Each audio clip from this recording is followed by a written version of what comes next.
This episode is brought to you by the world's first reposado from Tequila Herradura, made with slow-cooked, hand-harvested agave sealed into oak barrels and aged 11 months before being enjoyed in your glass.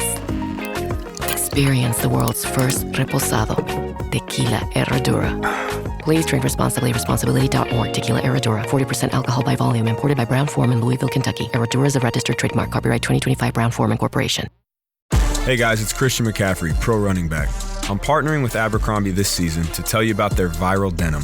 All you need to know is denim should fit like this. Abercrombie's athletic fit is a game changer. They're designed for guys with an athlete's build like mine. Just enough room and the perfect stretch. When a jean fits that well, I'm wearing it on repeat. Shop Abercrombie Denim in the app, online, and in store. Beau, didn't you get vaccinated recently? Yes, I did. And you know what? It wasn't that bad. But here's the thing. I'm so fed up of seeing all of these vaccination cards on social media. Why is that, Beau? I'll tell you why. The reason is this. There is a universe of scammers out there. There are people waiting for ways to get you to give them information. And I can use the information on that vaccine card. I could use that card if I were a bad guy, which I'm not. I could use that information to get you to give me more information. And that's the problem. So, for instance, don't tell me the truth, Adam. Which of the 3 vaccines did you get? The best. Okay. Now, I know that you got the best, and I happen to know that you got it on such and such a date, and I know your birthday because you put your card on Instagram when you got vaccinated. And now I'm going to call you up if I can figure out what your contact information is and say, hey, is this Adam Levin? And you'll say, well, yes. And then I'll say, hey, is your birthday January 1st, 1901? And you will say yes, because we all know that's when you were born. And then I got you, because I'll say, you got the best vaccine, you got it on this date, and I just need one more piece of information for you. It's on your insurance card. I just need your account number. And I need this because we're having a problem with billing. That's one of many ways. So here's the issue, Adam, is that there's enough information there for a good scammer to get a foothold into questions that will cause them to reveal a key. It doesn't have to be the skeleton key to everything, just a key. And they can get into something. And from there, as you know, once you get into one thing, you can get into a lot of other things. Well, you have to look at your information as assets, number one. And number two, that it's a mosaic of your life. And each particular piece of information is another tile in that mosaic. The more tiles they get, the more complete picture they can create of you, and they can combine that information with other information that they could buy on the dark web, and suddenly they're you to somebody else. And that's very dangerous. That could cost you time, money. You could become a victim of identity theft. You could be a victim of medical-related identity theft, where someone takes your information and then uses that for the purpose of accessing your medical insurance, having treatments, exams, and other things. So that's why you have to be super careful. Super careful. Now, full disclosure, Adam, you didn't post your vaccination card online. I know you didn't, because you don't post anything online. But at any rate, we're careful. And I think it's important to remember that people don't understand how vulnerable they are with the simplest, smallest, most meaningless seeming piece of information. Well, this reminds me of a few years ago at the Democratic National Convention. One of the delegates was so excited about the conversations relative to Medicare that they took their Medicare card and waved it in front of a national television camera. And those were the days when your Medicare number was your Social Security number. So that was like giving away the house, the farm, the horse, the food, your firstborn, all that stuff. Oh, the old LifeLock move. This episode is brought to you by State Farm. Checking off the boxes on your to-do list is a great feeling. And when it comes to checking off coverage, a State Farm agent can help you choose an option that's right for you. Whether you prefer talking in person, on the phone, or using the award-winning app, it's nice knowing you have help finding coverage that best fits your needs. Like a good neighbor, State Farm is there. Stuck in a lo-fi loop again? Hit shuffle and refresh the everyday with Mentos Gum. Pop a piece and turn that sleepy soundscape into a dance floor. Freshen up your moves with spearmint. Find freedom with fresh mint. Get juicy with red fruit lime and tropical. Or choose a different way to refresh the everyday with your favorite. Mentos Gum. Yes to fresh.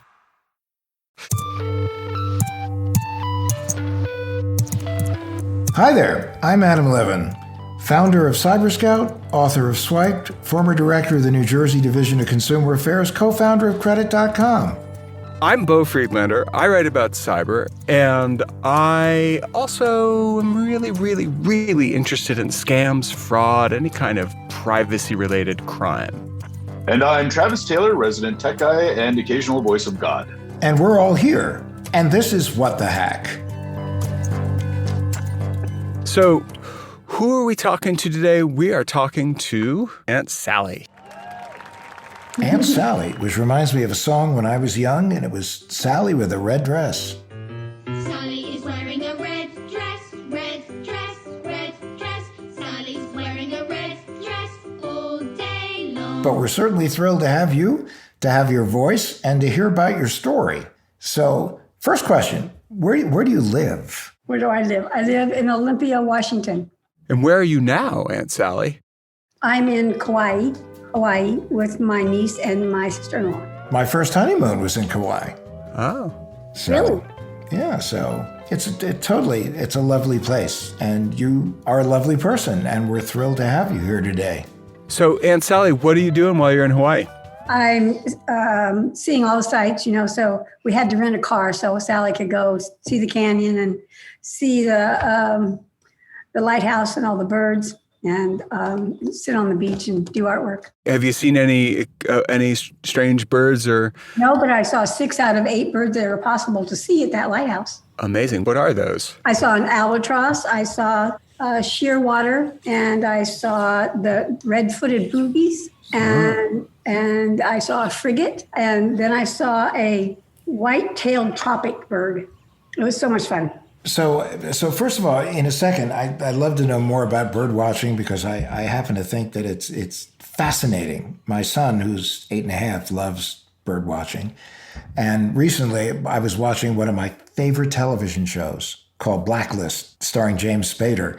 Mm-hmm. And in these episodes, he goes to Central Park to clear his mind and runs into a woman who is bird watching, and he's bird watching with her. So I feel like the spirit of bird watching has now been with me for several weeks. Oh, that's good. That's good. So if someone wants to learn more about bird watching, are there specific sites that they would go to? Well, for Kauai, the Audubon Society here has blogs and detailed maps of where the birds are hanging out right now, whatever, depending on what kind of birds you want to see. So Hawaii Audubon is really a good source. And they update that every day so you can change your locale depending on what they say? I think if something significant happens, they do. But if it's just kind of a normal day, they just put it on eBird, which is the Cornell Labs Ornithological Society. They put it on there so you can check any bird in the world on that site. And you can watch the migration of the birds as they go north or south. So Aunt Sally, are you on the show today because of something that happened with a bird? No, not really. It happened with my computer and my credit cards and debit cards and all that kind of stuff. Well, what happened? I wanted to get a COVID shot. So I had a friend who told me about a pharmacy that was close by where I could go get this. Well, somehow in the translation, my friend or me, we transposed a number. So I went to a wrong website. These aren't the droids you're looking for. These aren't the droids we're looking for. And I went down that rabbit hole. And then they asked me some questions. I thought it was getting weird. I answered, I gave them my address, and I did give them my email number. And then the next thing they asked me was something about my bank. And I said, no, I'm not answering that one. And so luckily my son-in-law was home next door, and I ran and got him, and he's a real smart pilot. So the first thing he asked was for the employee number of this guy, because he said he was from the Sears computer repair thing, some kind of tech geeks, I think maybe. And he said it was from there, but he couldn't give Andy an employee number. So the guy hung up. And so then I watched my mouse move on my computer, and that's why I went to get Andy. And immediately Andy shut me down. I have a grandson who's a real computer geek. So I just kept my computer totally unplugged and took it over to his house. And he went through it and got rid of whatever virus or malware or whatever they put on my computer so I could use it. Because I had to give a screenshot of a clean computer to my bank before my bank would let me use my banking account again. So, Aunt Sally, when you say you entered one digit wrong, how, where, on your computer? On my computer, when I was going to the website that this friend had given me to go to so I could sign up for a COVID test. Now, you're sure that you entered it in incorrectly, just by one character? I don't know. Yeah, I'm going to say yes. I mean, we transposed some letters or numbers. I had a wrong website. Was the first strange thing the request for your bank account, or was it your mouse moving? Asking me questions about what was my email address and what was my address. And then he went to my bank, and then I looked down at my computer and saw my mouse was moving. Oh, gosh. I wasn't moving it. That must have been really surprising. What was your reaction to your mouse moving by itself? I picked up my mouse and I went out of my house, and I live right next to my daughter and my son-in-law. And I knew Andy was home, and I went in there and I said, Andy, my mouse is moving on my computer and I'm not moving it. Please come over. And so Andy right away puts on that hat of his, and he's very authoritarian, and he came over and asked one question, didn't get the right answer, and cut me off from everything. So Sally, that is pretty terrifying. I think we should toss this to Travis, who we lovingly refer to as the voice of God. Travis, what happened here? That sounds an awful lot like what's called an RDP attack, or remote desktop protocol. So there's something that they put in computers that can help one person take over someone else's computer. That's originally made for something like tech support. So you have a relative, needs some help installing something, you can just jump on their computer remotely and either install software or do whatever repairs, anything like that. That has been, for obvious reasons, a favorite for hackers, because all you need to do, once you're able to get onto someone's computer through remote desktop protocol, you can go through all their files, you can install more malware, but perhaps even most importantly, you can disable their antivirus or anti-malware software on there. So they can just take complete control. I was scared enough to understand that I had some definite trouble and I needed to get some help and get it taken care of. It wasn't anything to play around with. And I'm still dealing with the ramifications. So your son-in-law shut down your computer. What happened next? I called the banks, got everything stopped, put a hold on my bank account. I put a freeze on it. I didn't want to close it because everything in my life is attached to that account. And then I went through, it took me 17 days to get a new debit card. I couldn't write checks because I had my driver's license said it was expired, but the DMV had extended everybody till June. So it wasn't expired, but it didn't matter. I couldn't use it at Fred Meyer's. So I've got that taken care of. So when I got hacked again in beginning of this month, not hacked, somebody used my debit card. I had a brand new debit card from the one in January. I've been so careful about using it, but I made a mistake. And I bought something online using my debit card, not using my credit card, but using my debit card. And I think that was a bad idea.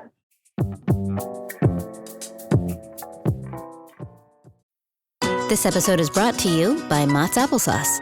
So you're looking for a snack your kid will love and you can feel great about? Give them a Mott's no sugar added applesauce pouch. Made from real, delicious apples and a good source of vitamin C, too. Perfect for tossing in a lunchbox or grabbing for on the go. Mott's. Real apples make real good applesauce. Learn more about Mott's no sugar added applesauce at Motts.com. Make your next vacation unforgettable on Royal Caribbean's newest ship, Star of the Seas. It's everything you've loved about every family vacation you've ever been on, with mind-blowing thrills at the largest water park at sea, 7 onboard pools for every level of chill, more than 40 ways to dine and drink, and even more to enjoy at our award-winning private island, Perfect Day at Coco Cay. This is the new Star of the Seas. Click or tap the banner to find out more.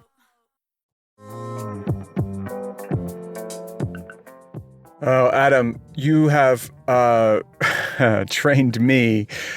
Oh boy, have you trained me. Let's talk about debit cards. You know, so many people go, well, the only way that I can control my spending is I use a debit card, so then I never spend more than is in my bank account.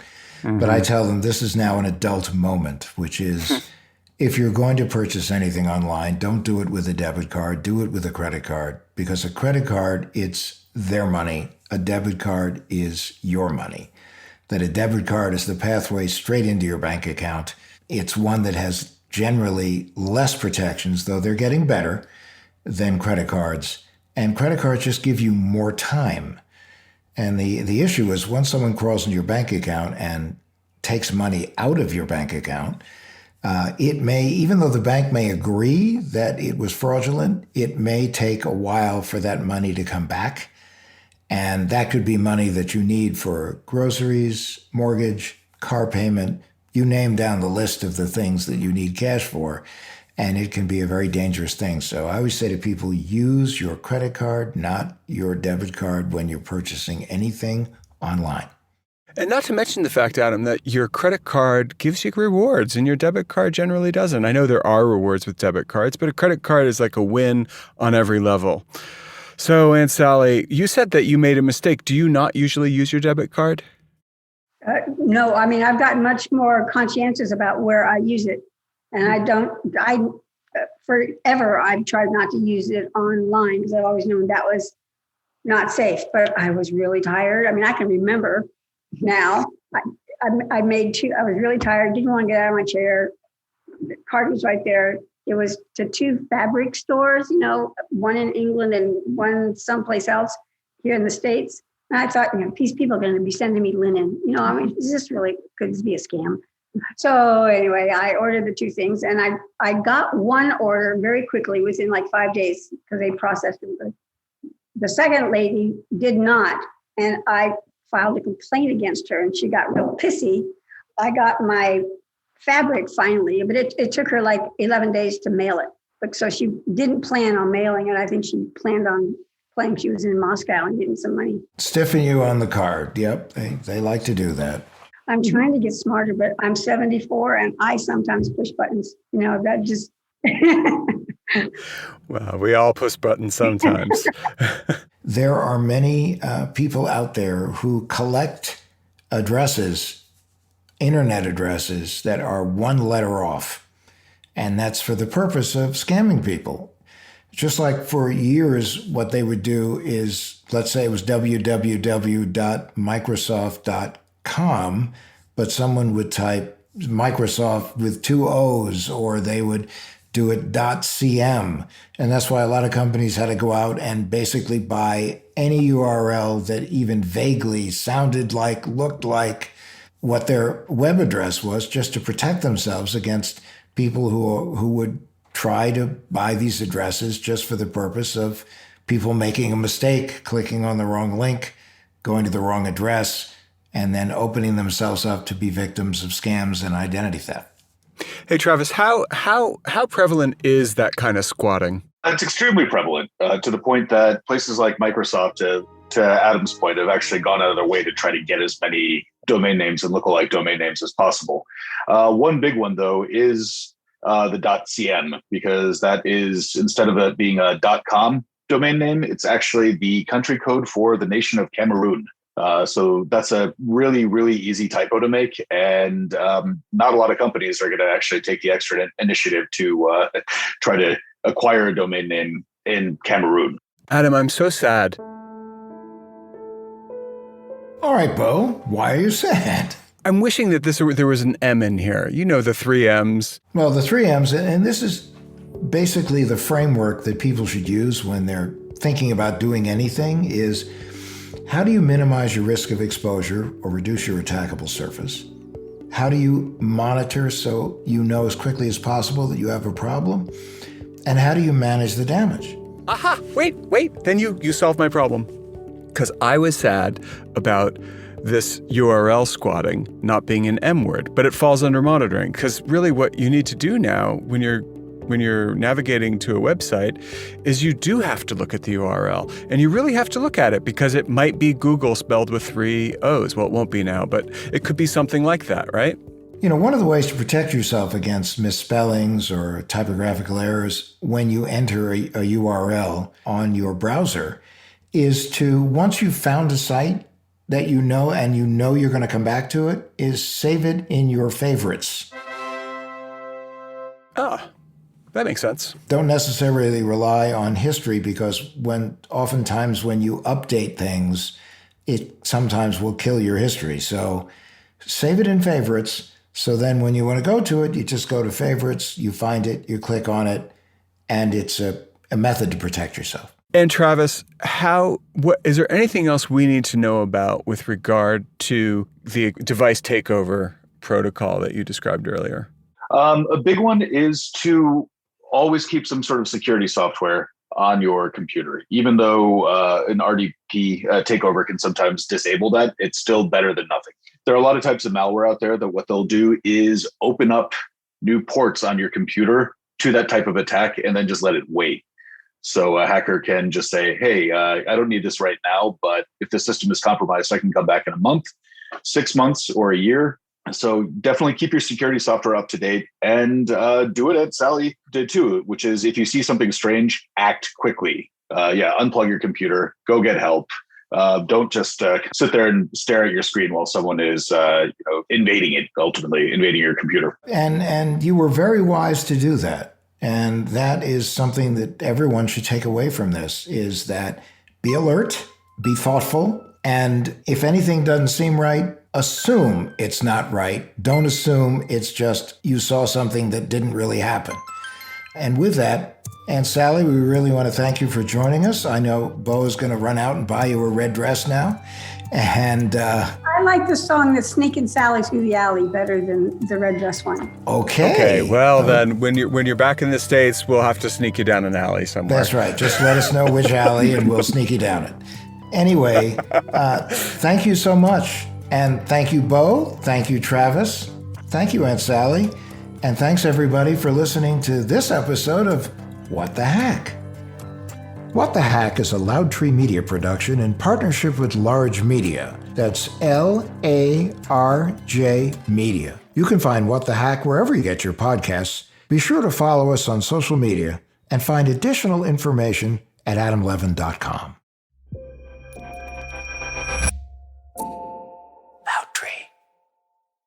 Behind every great meal is a person with a story to tell. Hear them on Culinary Characters Unlocked, the podcast that reveals the lives behind the food. Hosted by me, David Page, Emmy Award-winning journalist and creator of Diners, Drive-Ins, and Dives, as I talk with everyone from culinary legends to mom-and-pop standouts about the creativity, grit, and passion that shape the food we love. Follow Culinary Characters Unlocked on Apple Podcasts, Spotify, or wherever you get your podcasts. Behind every empire are the people history tried to forget.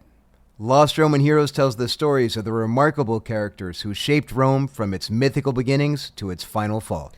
Each episode blends armchair storytelling, sharp historical insight, and a bit of humor to bring these lost figures to life. From generals to scientists, from rebels to empresses, from priests to politicians, these lost Roman heroes have one thing in common. They stood up for civilization when the bad guys threatened, and in doing so, they changed the course of human history. If you're into history that's vivid, surprising, and deeply human, this show's for you.